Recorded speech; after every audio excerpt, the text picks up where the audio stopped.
जिस तरह से एक दिन में कई बार धूप और कई बार छांव आती जाती है, ठीक उसी प्रकार से हमारे जीवन में भी सुख और दुख का आना जाना लगा ही रहता है। लेकिन हमारा ध्यान केवल दुखों पर होता है और हमें ऐसा प्रतीत होता है कि हमारे जीवन में केवल दुख ही है। लेकिन अगर वास्तविकता देखी जाए तो हमें यह पता चलेगा कि वास्तविक तौर पर हमारे जीवन में केवल एक ही दुख है। लेकिन वो कौन सा दुख है जिसके कारण हम हमेशा दुखी रहते हैं, परेशान रहते हैं, चिंतित रहते हैं? वो एकमात्र दुख क्या है? चलिए इसे आज की बहुत कहानी के माध्यम से समझते हैं और ये भी जानने का प्रयास करते हैं कि आखिर उसका समाधान क्या है और अपने दुख को नियंत्रित करने के लिए हम क्या कर सकते हैं। बहुत समय पहले की बात है, एक छोटा सा राज्य था। उस राज्य में एक व्यापारी रहता था जो बहुत अमीर था, जिसके पास किसी चीज की कोई कमी नहीं थी। उसके पास वो सारी सुख सुविधाएं थी जो वह चाहता था। उसका एक पुत्र भी था जो अब युवा हो चुका था। उस व्यापारी के पुत्र ने अब तक अपने जीवन में कोई दुख नहीं देखा था। जो भी वह चाहता था तो व्यापारी उसे सब कुछ लाकर दे देता था, जिस कारण उसने अपने जीवन में किसी प्रकार के दुख का अनुभव अब तक नहीं किया था। उस व्यापारी के पुत्र के कई सारे मित्र भी थे। उसके पास अथाह संपत्ति थी, धन दौलत की उसके पास कोई कमी नहीं थी। लेकिन एक दिन अचानक वो व्यापारी बीमार पड़ गया और देखते ही देखते उसकी बीमारी ने उस पर पूरी तरह से पकड़ बना ली थी। वो व्यापारी अपने जीवन की आखिरी सांसें गिन रहा था और उस व्यापारी को यह प्रतीत होने लगा था कि अब वह नहीं बच पाएगा। उसका अंतिम समय आ चुका है। इसलिए उसने अपने पुत्र को अपने पास बुलाया और उससे कहा, बेटा, तुमने आज तक केवल सुख ही देखा है। तुम्हें जो कुछ चाहिए था वो मैंने सब कुछ तुम्हें ला कर दिया, इसलिए तुमने आज तक दुख का अनुभव नहीं किया। दुख क्या होता है ये तुम्हें पता तक नहीं।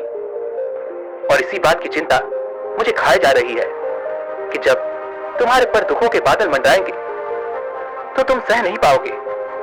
इसलिए आज मैंने तुम्हें यहां पर बुलाया है। मैं बस आखिरी समय पर तुमसे यह कहना चाहता हूं कि तुम सावधान रहना। मेरी मृत्यु के बाद तुम्हारे अपने ही तुम्हारे दुखों का कारण बन जाएंगे।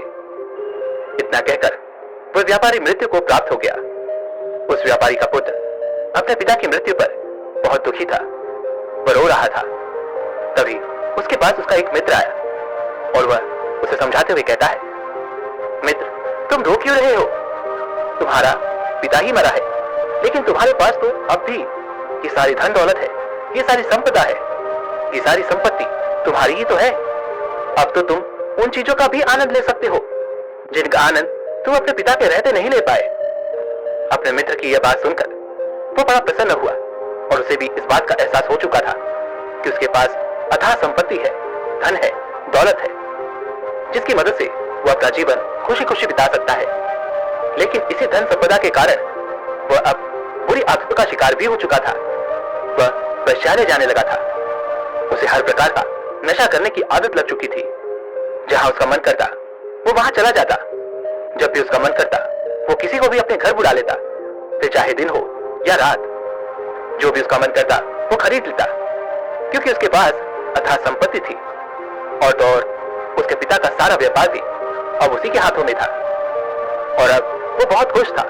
वो अपने जीवन को अपनी मर्जी के हिसाब से जी रहा था। एक दिन उसके मन में ख्याल आया कि पिता ने मुझे बेवजह ही डरा दिया कि लोग मेरा फायदा उठाएंगे, मेरे दुश्मन बन जाएंगे, मेरे दुखों का कारण बन जाएंगे। लेकिन अब तो मैं और भी मजे से जी रहा हूं। मेरे सुख के दिन तो अब आए हैं। मैं आज तक जो नहीं कर पाया था वो सब करने में अब मैं सक्षम हूं। यह सब सोचकर उसकी खुशी का कोई ठिकाना नहीं था। वो बहुत खुश था। तभी एक दिन उस राज्य में एक बहुत बड़ा मंदिर का निर्माण हो रहा था और उस मंदिर के निर्माण के समय पर एक घोषणा करवाई गई कि जो भी इस मंदिर के लिए सबसे अधिक दान देगा उसका नाम उस मंदिर के एक पत्थर पर स्वर्ण अक्षरों में लिखा जाएगा। जब उसके मित्र ने यह बात सुनी तो वह दौड़ा दौड़ा उसके पास आया और उसे सारी बात बता दी। तब उस व्यापारी के पुत्र ने यह तय किया कि वो मंदिर को सबसे बड़ा दान देगा, और उसने ऐसा ही किया। और साथ ही यह भी निश्चित हो गया कि उसका नाम उस मंदिर के एक पत्थर पर स्वर्ण अक्षरों में लिखा जाएगा। लेकिन जब वह दान देकर वापस घर की ओर लौट रहा था तो रास्ते में उसे एक साधु मिले जो भोजन की याचना कर रहे थे। इस पर वह घमंडी व्यापारी का पुत्र कहता है, तुम जैसे लोग केवल 2 वक्त की रोटी के लिए हमेशा चिल्लाते रहते हो, पता नहीं तुम लोग कहां से आ जाते हो, और भगवान तुम लोगों को पैदा ही क्यों करता है? तुम लोग गंदगी हो, तुम लोग दुख हो, तुम्हें जीने का कोई हक नहीं। केवल अपना पेट भरने के लिए, 2 वक्त की रोटी के लिए तुम किसी के सामने भी झुक जाते हो। यदि झुकना ही है तो उस ईश्वर के सामने झुको, शायद वह तुम्हारी गलतियों को माफ कर दे और तुम्हें एक अच्छा जीवन प्रदान करे। हो सकता है वह तुम्हें भोजन भी दे दे। वो लड़का उन साधु को खरी खोटी सुनाकर वहां से चला गया। धीरे धीरे उस लड़के के पास उसके मित्रों, सहयोगियों और रिश्तेदारों की संख्या बढ़ने लगी। अब हर कोई उससे बिना पूछे कोई काम नहीं करता था, हर चीज में उसी से पूछा जाता था, जिस कारण उस लड़के को लगने लगा था कि अब मेरे बिना कोई काम नहीं हो सकता, जो भी हूं मैं ही हूं। जिस कारण उस लड़के का अहंकार अब 7वें आसमान पर था। सभी लोगों ने उसका मन जीत लिया था, सब लोग उसके विश्वास पात्र बन चुके थे। उस लड़के के पास अपार धन था, जिस कारण सब उससे जुड़े हुए थे। लेकिन यह बात उस लड़के को समझ नहीं आ रही थी। सभी लोग विश्वास के नाम पर अब उस लड़के से धन उधार लेने लगे थे, और वह भी खुशी खुशी लोगों को धन उधार में दे दिया करता है। जो कोई उससे धन उधार लेने आता, वो जितना मांगता वो उससे ज्यादा ही उन्हें दिया करता, क्योंकि वह सभी के नजरों में अपने आप को साबित करना चाहता था। वो अपने आप को महान दिखाना चाहता था। लेकिन धीरे धीरे उसकी बुरी आदतों के कारण अब उसका व्यापार चौपट होने लगा था। देखते ही देखते एक दिन व्यापार में उसे बहुत बड़ा घाटा हुआ। उसका पूरा व्यापार कर्ज में डूब गया। अब वह बहुत परेशान हो चुका था, बहुत चिंतित हो चुका था। उसे ये समझ नहीं आ रहा था कि आखिर ये सब क्या हुआ। मेरे पास तो कुछ समय पहले अपार धन था, और आज मेरे ऊपर बहुत बड़ा कर्जा है जिसे मुझे चुकाना ही होगा। तभी उसे वो उधार दिया हुआ धन याद आया जो उसने अपने मित्रों और सहयोगियों को दिया था, अपने रिश्तेदारों को दिया था। उसने सभी से वो अपना दिया हुआ कर्ज वापस मांगना शुरू किया, लेकिन किसी ने भी उसका दिया हुआ कर्ज उसे वापस नहीं दिया, बल्कि लोगों ने उसे धुतकार कर वहां से भगा दिया। वो एक एक करके सभी के पास गया, लेकिन किसी ने उसकी कोई मदद नहीं की। देखते ही देखते उसका सब कुछ बिक गया। अब उसके पास कुछ न था, वह सड़क पर आ चुका था। तभी वो ये सोचने लगा कि अपने सुख के दिनों में मैं ये नहीं जान पाया कि मैं अपने शत्रुओं से घिरा हुआ हूं। मेरे पिताजी सही कहते थे कि मेरे अपने ही मेरे दुखों का कारण बनेंगे।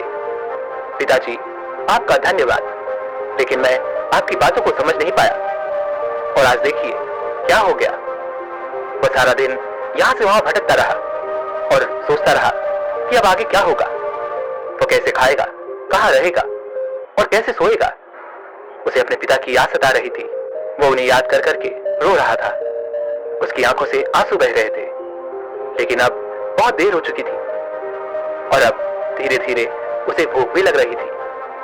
तभी उसने सोचा कि मैं उसी मंदिर पर चलता हूं जहां पर पत्थर पर मेरा नाम स्वर्ण अक्षरों में लिखा गया है। मैं जाकर वहां पर कुछ मदद मांगता हूं। वो वहां पहुंचा और वहां के पुजारी से वो कहता है, पुजारी जी, आपने मुझे पहचाना? मैं वही हूं जिसने इस मंदिर को सबसे बड़ा दान दिया है, और मेरा नाम इस मंदिर के पत्थर पर स्वर्ण अक्षरों में लिखा गया है। हालांकि इस समय मेरे हालात कुछ खराब है और मेरे पास खाने के लिए भी कुछ नहीं है। क्या आप मुझे कुछ भोजन दे सकते हैं? मैं भूखा हूं, मुझे बहुत जोरों की भूख लगी है। मेरे अपनों ने मुझे धोखा दे दिया है। क्या आप मुझे कुछ भोजन दे सकते हैं? तभी वो पुजारी कहता है, भिखारियों को भोजन इस मंदिर के बाहर दिया जाता है, मंदिर के अंदर नहीं। जाओ और जाकर बाहर बैठ जाओ। और रही बात तुम्हारे नाम की, तो भिखारियों का नाम मंदिर के पत्थर पर स्वर्ण अक्षरों में नहीं लिखा जाता। पुजारी ने तुरंत ही उस लड़के का नाम मंदिर के उस पत्थर पर से हटवा दिया और फिर एक बार घोषणा करवा दी कि मंदिर को जो सबसे बड़ा दान देगा उसका नाम इस मंदिर के पत्थर पर स्वर्ण अक्षरों में लिखा जाएगा। यह सब देखकर वो लड़का बड़ा हैरान था, बड़ा अचरज में था। वह मन ही मन रो रहा था और सोच रहा था कि ये जीवन कितना दुखदाई है, ये जीवन बहुत छोटा है। अब मैंने जान लिया कि पत्थर पर लिखा हुआ नाम भी मिटाया जा सकता है, और यदि पत्थर पर लिखा हुआ नाम मिटाया जा सकता है तो इस जीवन का क्या मोल? ये जीवन भी कभी भी समाप्त हो सकता है। उस लड़के को जोरों की भूख लगी थी। वो मंदिर के बाहर जाकर एक कोने में बैठ गया। लोग आते रहे और भिखारी को कुछ न कुछ दान देते रहे, लेकिन वह लड़का, उसकी हिम्मत ही नहीं हो रही थी कि वह भीख मांग सके, और ना ही वो उन भिखारियों में बैठना चाहता था। देखते ही देखते दोपहर से रात का समय हो चुका था, लेकिन अब तक उसे कुछ भी ना मिला था। लेकिन उसकी भूख बढ़ती चली जा रही थी और उसे जोरों की भूख लगी थी। पहली बार उसने अपनी भूख को जाना था, अपने पेट की इस आग के बारे में जाना था, और इस भूख के कारण वो इतना परेशान हो चुका था कि उसने तय किया कि वो मंदिर से ही कुछ चुरा लेगा और उसे खाकर अपना पेट भर लेगा। जैसे ही वो वहां से उठता है, तभी वो साधु वहां पर आ जाते हैं, जिसे उस लड़के ने बहुत खरी खोटी सुनाई थी। वो साधु उस लड़के के पास आकर कहते हैं, बेटा, हम पहले भी मिल चुके हैं। वो साधु भिक्षाटन से वापस लौट रहे थे। उन्होंने कुछ भोजन उसे देते हुए कहा, ये लो, खा लो, तुम्हें जोरों की भूख लगी होगी। मैं तुम्हें जानता हूं, मैं समझता हूं कि ये हालात तुम्हें जबरदस्ती झुकाना चाहते हैं, लेकिन तुम लोगों के सामने झुकना नहीं चाहते। लेकिन अगर तुम लोगों के सामने झुकोगे नहीं तो तुम्हें भोजन भी नहीं मिलेगा। आज तो मैंने तुम्हें भोजन दे दिया है, इससे तुम्हारी भूख मिट जाएगी, लेकिन ये भूख रोज लगेगी। ये पेट की आग कभी नहीं मिटती। ये एक ऐसी बीमारी है जिसका कोई इलाज नहीं। भूख से बड़ी बीमारी इस दुनिया में कोई है ही नहीं। इस पर वो लड़का उन साधु से कहता है, जब मेरे पास धन था, दौलत थी, अथाह संपत्ति थी, तो मेरे पीछे मेरे मित्रों की, सहयोगियों की, रिश्तेदारों की कतार लगी रहती थी। सभी लोग मेरे शुभ चिंतक थे, लेकिन मेरे ऊपर दुख आते ही वो सब पलट गए। वो सब अब मेरे शत्रु बन चुके हैं। लेकिन तुम, जिसे मैंने इतनी खरी खोटी सुनाई थी, वही मेरे दुख में मेरा सहयोगी बना है। तुम मेरे इस दुख में मेरे पहले मित्र हो, मेरे पहले रिश्तेदार हो, जिसने मुझ पर दया की है। मैं तो अपने आप को बहुत बड़ा समझता था, लेकिन देखो, इस वक्त की मार ने मुझे कहां से कहां पहुंचा दिया। आज मैं इस बात को अच्छी तरह समझ चुका हूं कि धन से बड़ा कोई मित्र नहीं। इतना कहकर उस लड़के ने भोजन किया और उसने पहली बार भोजन के सुख का आनंद उठाया। उसके हाथ कांप रहे थे। वो जल्दी जल्दी उस भोजन को समाप्त करना चाहता था, जल्दी जल्दी उसे चबा लेना चाहता था, और उसकी आंखों से झरझर आंसू भी बह रहे थे। उसे ऐसा प्रतीत हो रहा था मानो आज से पहले ऐसा लजीज भोजन उसने आज तक न किया हो।